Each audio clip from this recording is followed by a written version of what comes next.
গত বছর আমার ইন্টারন্যাশনাল অনেকগুলো ফ্লাইট ছিল, তো আমি দেখলাম যে আগের ফ্লাইটগুলোর তুলনায় এখন এয়ার টার্বুলেন্স খুব বেশি। আমি একটু রিসার্চ করে দেখলাম ক্লাইমেট চেঞ্জের কারণে, জলবায়ু পরিবর্তনের কারণে আকাশের বাতাসের মুভমেন্টে পরিবর্তন হয়েছে, ফলে এখন বিমান শেকিং করে বেশি, বাউন্সি, বাম্পি ওয়েদার। বিমানের মধ্যে মাঝে মাঝে দেখবেন যে এয়ার টার্বুলেন্স হয়, জানেন? এয়ার টার্বুলেন্স জানেন তো? মাঝে মাঝে বিমানটা বাউন্সিং করে, বাম্পি, ভেরি বাম্পি ওয়েদার। শোনেন নাই? 40,000 ফিট উপরে যখন থাকে তখন পাইলট মাঝে মাঝে বলে, dear passengers, ladies and gentleman, right now we are flying 40,000 feet above the ground and we are passing very air turbulence, very heavy air turbulence right now. Please fasten your seat belts. দেখবেন মাঝে মাঝে বলে যে ভদ্র মহিলা, ভদ্র মহোদয়গণ, আমরা 40,000 ফিট উপর দিয়ে যাচ্ছি আর এয়ার টার্বুলেন্স ফেস করছি, মেহেরবানি করে আল্লাহর রাস্তে সিট বেল্ট বাঁধুন। তখন বিমানটা এরকম বাউন্সিং করে, শেকিং করে। আপনারা মুখোমুখি হয়েছেন? ইদানিং এই এয়ার টার্বুলেন্স বেড়ে গিয়েছে। গত বছর আমার ইন্টারন্যাশনাল অনেকগুলো ফ্লাইট ছিল, তো আমি দেখলাম যে আগের ফ্লাইটগুলোর তুলনায় এখন এয়ার টার্বুলেন্স খুব বেশি। আমি একটু রিসার্চ করে দেখলাম ক্লাইমেট চেঞ্জের কারণে, জলবায়ু পরিবর্তনের কারণে আকাশের বাতাসের মুভমেন্টে পরিবর্তন হয়েছে, ফলে এখন বিমান শেকিং করে বেশি, বাউন্সি, বাম্পি ওয়েদার। তো বলেন তো 40,000 ফিট উপরে যখন আপনি, কয় হাজার ফিট? 40,000 ফিট উপরে যখন আপনি, তখন যখন বিমানটা এরকম বাউন্সিং করে, সবাই যখন ভমিটিং করে বিমান নষ্ট করে দেয়, বমি করে, তখন বাঁচানোর কে আছে আল্লাহ ছাড়া? কেউ আছে? ওই মুহূর্তেও সবাই মিলে একজনকে ডাকে আওয়াজ করে বলেন, তিনি কে? মাঝে মাঝে কিছু সোশ্যাল মিডিয়ায় কিছু ভিডিও পাওয়া যায় যে হেভি যখন এয়ার টার্বুলেন্স হয়, 10 সেকেন্ড 15 সেকেন্ডের কিছু ভিডিও পাওয়া যায়, বিমানটা এরকম বাউন্সিং করছে, বাম্পি ওয়েদার, কাঁপছে, মানুষগুলো বমি করছে, অক্সিজেন মাস্কগুলো সব ঝুলে পড়েছে, বিমানটা শুধু কাঁপছে। তখন দেখবেন বিমানের ভেতরেও এরকম লঞ্চের মতো চিৎকার আছে না নাই? বিমানের ভেতরেও তখন চিৎকার।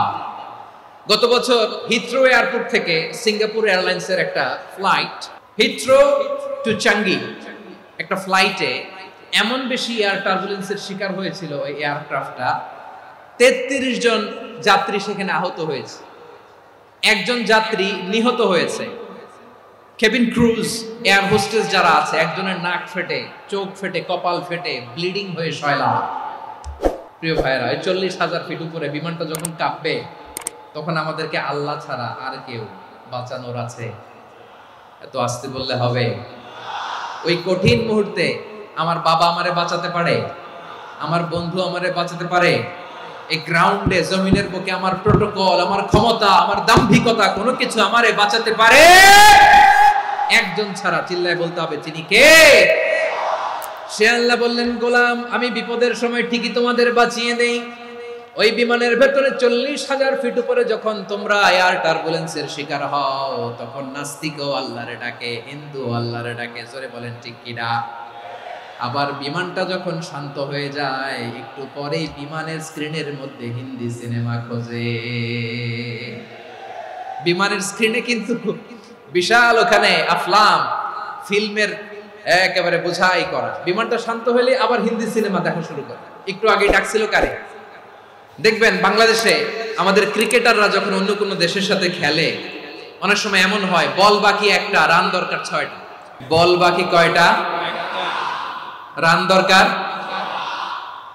আপনি দেখবেন ক্যামেরাম্যান তখন গ্যালারিতে খালি দেখায় দর্শকদের যে কি অস্থিরতা। হিপ হপ স্টাইলের মেয়েটা, যে মেয়েটার ওড়না এতক্ষণ ছিল গলায়, এতক্ষণ কই ছিল, ওই মেয়েটা দেখবেন ওড়নাটা টেনে মাথায় দিয়ে এরকম মুনাজাত ধরতেছে, আল্লাহ আল্লাহ, একটা সক্কা, আল্লাহ আল্লাহ, আমার লাল সবুজের পতাকারে তুমি অপমানিত কইরো না আল্লাহ, ইন্ডিয়ার সাথে আমাদের খেলা, আল্লাহ আল্লাহ, একটা সক্কা, একটা। পুরো খেলা জুড়ে এই মেয়ের ওড়না ছিল গলায়, কিন্তু যখন 1 বলে 6 রান দরকার, ওড়না চলে আসছে কোথায়? মাথায়। আবার মুনাজাত আছে না নাই? ঠিকই বাংলাদেশের দামাল ছেলে এমন এক শট মারলো, বল চলে গেল স্টেডিয়ামের বাইরে। ছক্কা জিতে গেলাম আমরা। পুরো স্টেডিয়াম জুড়ে চিৎকার, হই হুল্লোড়, মौज মাস্তি। যেই মেয়েটা মাথার মধ্যে ওড়না দিয়ে এতক্ষণ সুবহানাল্লাহ সুবহানাল্লাহ বলে আল্লাহর কাছে দোয়া করেছে, ওই মেয়ে এখন আবার ওড়না ফেলে দিয়ে নাচা শুরু করে দিয়েছে। তাহলে আল্লাহর ভয়, আল্লাহর প্রতি আস্থা, বিশ্বাস, ভালোবাসা, এটা কি ক্ষণিকের জন্য? মানে আমার যখন লাগবে তখন আল্লাহর ইউজ করব নাকি? হ্যাঁ, বিপদে আপদে, সুখের সময় দুঃখের সময়, সচ্ছল অসচ্ছল অবস্থায় বিশ্বাসীরা ভরসা রাখে একজনের উপর। চিৎকার করে বলে পটুয়াখালী তিনি কে? সে আল্লাহ বললেন, গোলাম মনে করো না জাহাজ থেকে সদরঘাটে ভিড়িয়ে দিলাম তুমি নিরাপদ হয়ে গেছো। মনে করো না 40,000 ফিট থেকে সেফ ল্যান্ডিং এর পরে এয়ারপোর্টে নেমে গেলেই তুমি নিরাপদ হয়ে গেছো। ও মিয়া, বিপদ কি শুধু সাগরে আর আকাশে? ঘরের ভেতরও বিপদ আসতে পারে কি পারে না? এজন্য সূরা মুলকে আল্লাহ বললেন, আমিনতুম মান ফিস সামাই আন ইয়াখসিফা বিকুমুল আরদা ফাইদা হিয়া তামুর। আল্লাহ বললেন, তোমরা কি ভেবেছো তোমরা নিরাপদ? আমি চাইলে ল্যান্ডস্লাইডস, ভূমি ধস দিয়ে 1 লক্ষ এক মুহূর্তে নিয়ে যেতে পারি। এক সুনামি দিয়ে থাপ্পড় মেরে 3 লক্ষ সাগরের ভেতরে ঢুকায় দিতে পারি। 1 সেকেন্ডও লাগে না আমার। أم أمنتم من في السماء أن يرسل عليكم حاصبا فستعلمون كيف نذير। আল্লাহ চাইলে আকাশ থেকে পাথর বৃষ্টি নাজিল করতে পারেন কি পারেন না? এই মুহূর্তে এখানে ভূমিকম্প দিতে পারেন কি পারেন না? আচ্ছা, ভূমিকম্প যখন হয় আমাদের কারো হুঁশ থাকে?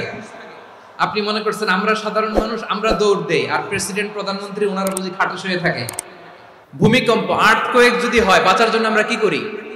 হয় খাটের তলায়, ডাইনিং টেবিলের নিচে, উপরে শক্ত কিছু আছে এটার নিচে, অথবা ঘর থুইয়া দাও দৌড়। তো প্রধানমন্ত্রী উনি কি করে? প্রেসিডেন্ট উনি কি করে? হ্যাঁ, উনি খাটের মধ্যে যে শুয়ে থাকে নাকি?